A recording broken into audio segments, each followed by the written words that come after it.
Welcome back to the Hank Strange Situation, Lifestyles of the Locked and Loaded.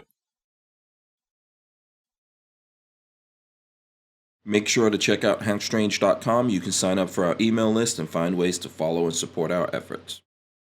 The thing I think though about AKs, and I'm trying to think, like, really, are the 1911 guys who is a crazier like fan of their particular platform? Is it the AK guys, the 1911 guys, the Glock guys? Who's the crazier? I would say AK. It's the AK, hands down, hands down.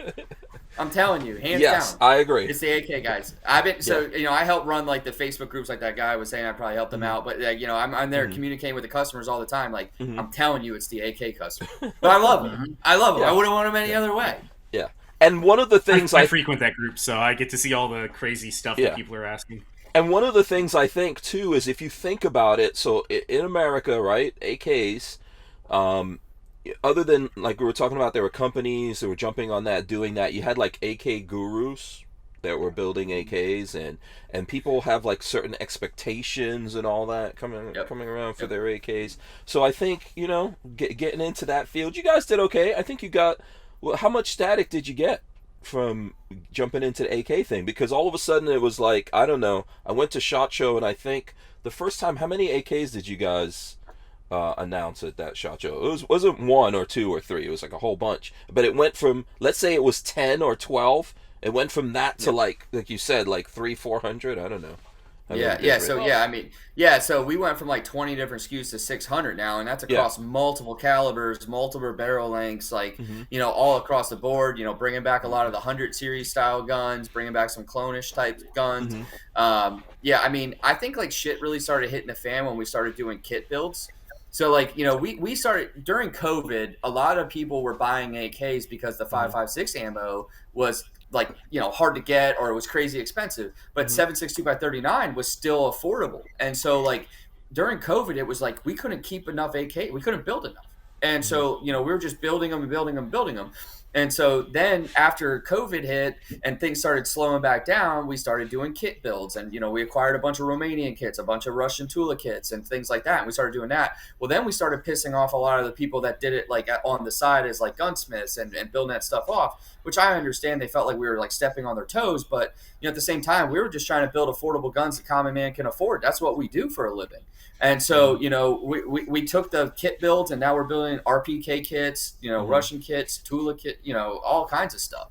But yeah, I think a lot of hate started coming when we started getting into the kit builds. We got hate in the beginning for being American-made AK, and then it kind of tapered off, and then the kit builds came, and then now that really brought out some more wolves, and then that started tapering off now, and now, I don't know. I don't think there's anybody on the AK side that's doing more for the AK community than PSA has been for the last 3 years. I think without us, that the AK community would be struggling right now. I'm not saying that in a cocky way. I'm just that's like an honest statement. I feel like, we went all in on the AK side. Mm-hmm. I think there's a trend that happens with these sorts of things where you get the naysayers and then it tapers off, and then you get the baseline. Because I remember we're in 2023, 10 years ago, 11, 12 years ago, Reddit gun deals, when people would post PSA stuff to it, they'd be like, oh, don't shop there, they got problems with this and that. And that's pretty much tapered off now. You post something about, you see somebody post a dagger deal or something, everybody's like, oh shit, I gotta go get that. They don't even complaints, nothing. Yeah, I've been all over the country. I've seen lots of people carrying daggers and different things you guys make. Go ahead, Walt, sorry. The deals I've seen lately, I was like, this, that, and the other for this price. I paid $99 for one frame. I can get 2 frames for $99. It's like, I've had to put my credit card away multiple times. I've almost pulled the trigger so many times, but I have this. Every time I look at it, there's another striker fired type gun appear at my place. It's like, This is the part that amazes me. I never thought we would have a possibility of being known as a pistol company. That's pretty cool, in my opinion. I think it's neat. Yeah. That dagger rocks, man. I tell you what, we shot that thing. It ate everything we put in. Yeah. And I bought one myself, and I tell anybody, you can't hardly build one for what you got selling for. So yeah. No, and I think what we did, we took the same approach we did with the ARs, and we did like, hey, we're an AR build it yourself kind of company. Well, we took that approach and brought it to the pistol side, right? I mean, and that's what, again, making it affordable for the common man. Like, instead of you buying a gun and then having to go buy a different slide or send it off to get it cut out and do all this stuff, we said, hey, just buy this slide, buy your frame, multiple color options, multiple cuts for your optic, like all different stuff, ready to go. You just slap it together. Yeah, look at the rock. I think we recently put up a video on Utreon that I've been forgetting to talk about, but we put up a rock video. Well, we did a 5.7 video on Utreon. So we were shooting, the FN 5.7, the Ruger 57, and the rock, and we had like 2 of each of those things. That's amazing. But that's all from, I think you guys have, like money is a big part of this, believe it or not, right? And maybe you guys don't talk about this a lot, but PSA is, to me, the biggest company in the firearms industry that people don't know about. We're the 800-pound gorilla in the room.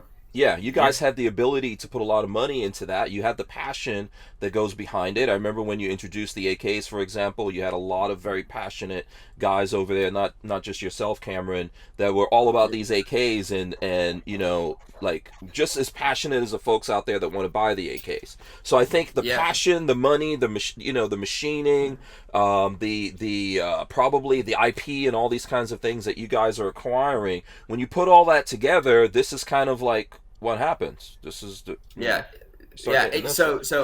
it isn't cheap to do, but at the same time, like, we are a bunch of gun guys, right? Like we love what we do. Like we like every morning I come in and I bring up, we have a production meeting with Jamin and some of the other people, and we're in there and like I bring up a new gun or a new thing. I'm like, hey, we should do this, and they're like, yeah, let's do it. Then a week later, it's in stock on the website, right? Like, I mean, like that's literally how quick things happen. But like that's because we're a bunch of gun guys, and like the guys in the shop, they're like, hey, why don't we put this furniture on an AK with this like cheese grater and do it like this? I'm like, yeah, let's make it a SKU. Let's go get a picture of it. We'll put it in stock today at the 4:30. We'll run it on the Daily Deal email, right? And like these guys that work even on the shop floor that are building the guns, they care about what we do and they like what we do. And they're we're just a bunch of gun freedom loving guys building guns.